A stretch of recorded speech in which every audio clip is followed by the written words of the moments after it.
बाबा बंदा बहादुर और भाई उदय सिंह जी के इस किले के साए में बैठे तपस्थल की तपोभूमि के नागरिकों, ये मेरा आपका अहोभाग्य है। मुझे नहीं पता पिछला जन्म होता है या नहीं और अगला जन्म होगा या नहीं, पर मैं मानता हूं कि अगर कोई पिछला जन्म था तो कोई अच्छे काम हम सबने किए कि भगवान श्री कृष्ण की इस कर्म भूमि पर हम सबको वास करने का, हम सबको यहाँ बसने का, अपना जीवन जीने का, अपनी जिंदगी जीने का हम सबको ये मौका मिला। और जहां बैठे, ये तो वो भूमि जब कुरुक्षेत्र का युद्ध होता था तो भगवान कृष्ण सभी पांडवों के सहित इन्हीं मंदिरों के तटों पर पूजा अर्चना करके हर रोज सुबह निकलते थे न्याय की लड़ाई लड़ने के लिए, नीति की लड़ाई लड़ने के लिए, धर्म की लड़ाई लड़ने के लिए। आज कुमारी शैलजा जी, मैं और हम सारे साथी एक बार फिर उस धर्म, नीति और न्याय की यात्रा को लेकर आपके बीच में आए। ये वो भूमि है जहां से धर्म, नीति और न्याय की लड़ाई की शुरुआत हुई थी और जहां भगवान श्री कृष्ण के सानिध्य में धर्म, नीति और न्याय की जीत हुई थी। वो लोग जो गलत रास्ते पर थे, वो लोग जो अन्याय के रास्ते पर थे, वो लोग जो भेदभाव के रास्ते पर थे, वो लोग जो इंसान और इंसान के अंदर फर्क करते थे, पांडवों की संख्या अधिक थी, पांडवों की संख्या 5 ही थी, अधिक नहीं थी। कौरवों की संख्या अधिक थी। एक तरफ सैकड़ों कौरव थे और एक तरफ 5 पांडव और भगवान श्री कृष्ण थे। परंतु जब न्याय की जंग हुई, जब धर्म और नीति की जंग हुई, तो जीत किसकी हुई? जीत न्याय की हुई, धर्म की हुई, नीति की हुई।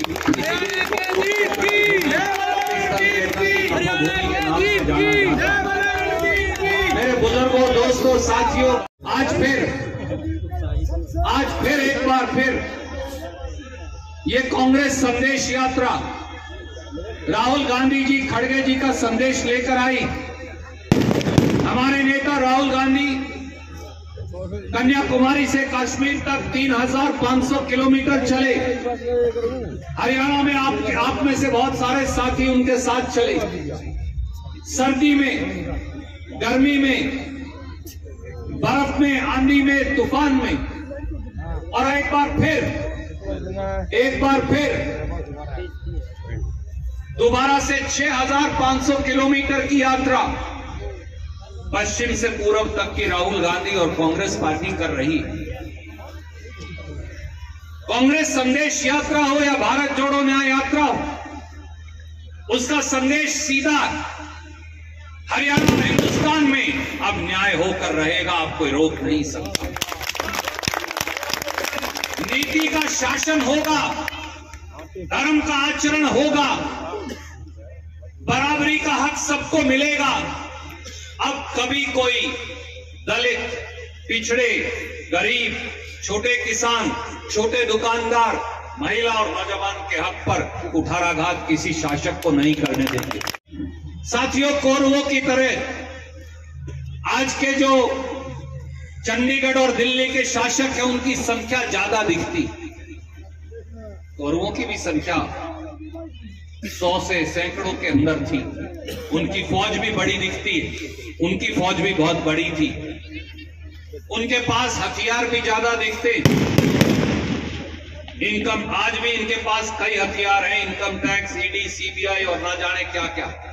परंतु मैं आज आपसे पूछता हूं, इस इलाके का एक साथी, आपका एक बेटा, आपका एक भाई, तब भी न्याय जीता था। विश्वास रखिए, फिर न्याय जीतेगा। आज हरियाणा के साथियों, तुम देखो डिस्टर्ब कर रहे हो। आज हरियाणा के किसान पर आक्रमण हो रहा है। आज देश का किसान गुलामी की जिंदगी जीने को मजबूर है। कितने सारे हमारे किसान भाई इस सभा के अंदर मौजूद हैं। खेत मजदूर साथी मौजूद हैं।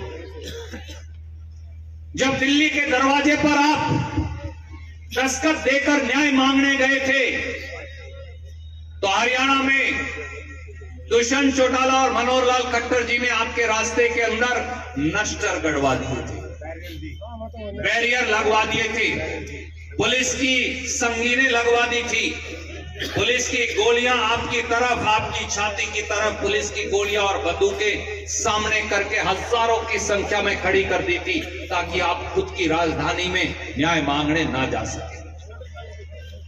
700 से 800 किसान और खेत मजदूर भाई शहीद हो गए। वो शहीद खुद के लिए नहीं हुए, किसान यूनियन के साथी खुद के लिए नहीं मरे, गरीब रविदास या वाल्मीकि खुद के लिए वहां दिल्ली के बॉर्डर पर नहीं मरा। वो इसलिए मरा कि आगे आने वाली नस्लों को न्याय मिल सके, उनको अपने खेत में कोई गुलाम ना बना दे। दिल्ली के शासक ने, चंडीगढ़ के शासक ने उनकी सुध नहीं की। भारतीय जनता पार्टी और जजपा जो आपकी वोट लेकर गई थी, हमें केवल दुत्कार दी, पर यह आपका संघर्ष था कि 700-800 किसानों की शहादत के बाद दिल्ली और हरियाणा की सरकार को आपकी ड्योढ़ी पर झुकना पड़ा। आखिर में किसानों के को हरियाणा में दलित भाई बहनों की क्या परिस्थिति ये आप जानते। आदरणीय शैलजा जी बताएंगी, मैं केवल 2 उदाहरण आज और परसों का दूंगा। आज के अखबार में खबर है कि 1.25 लाख से अधिक रविदास या वाल्मीकि, सैंसी, धानक, एससी के हमारे बच्चों को सरकार दबे हैं, कुचले हैं, वंचित हैं, शोषित हैं, पीड़ित हैं। यहीं खड़े होकर चौधरी शमशेर सिंह सुरजेवाला कहा करते थे, चौधरी दलबीर सिंह जी ने, आपके पिताजी ने हमेशा उन्हीं की लड़ाई लड़ी। वो कहा करते थे, मैं सबसे पहले गरीब का साथी हूं, कोई मुझसे बुरा मानने पर्ची ना दे। मैं आज फिर दोहराता हूं वही बात। कांग्रेस पार्टी, कुमारी शैलजा, रणदीप सिंह सुरजेवाला सबसे पहले गरीब का साथी, बुरा मानने तो। वो उद्योगपतियों के दलाल हैं जो आज दिल्ली और हरियाणा की सत्ता पर बैठे। वह का मकसद समझ सकते हैं और आप सियासी लोग अच्छी तरह से समझते। राहुल गांधी जी जिस तरह से निकले ये न्याय की यात्रा लेकर, और साथियों ये तो नगरी ऐसी, न्याय की लड़ाई की नींव आप लोगों ने कैथल से रखी है भगवान श्री कृष्ण जी के समय, महाभारत के समय से। और जब हम आ रहे थे, भाई रणदीप जी यहाँ का इतिहास मुझे बता रहे थे कि कैसे कृष्ण जी और पांडव निकलते थे सुबह पूजा करते हुए, रण में जाते थे। और साथियों आपने देखा एक तरफ कौरवों का भारी भरकम उनकी फौज और एक तरफ 5 पांडव और श्री कृष्ण।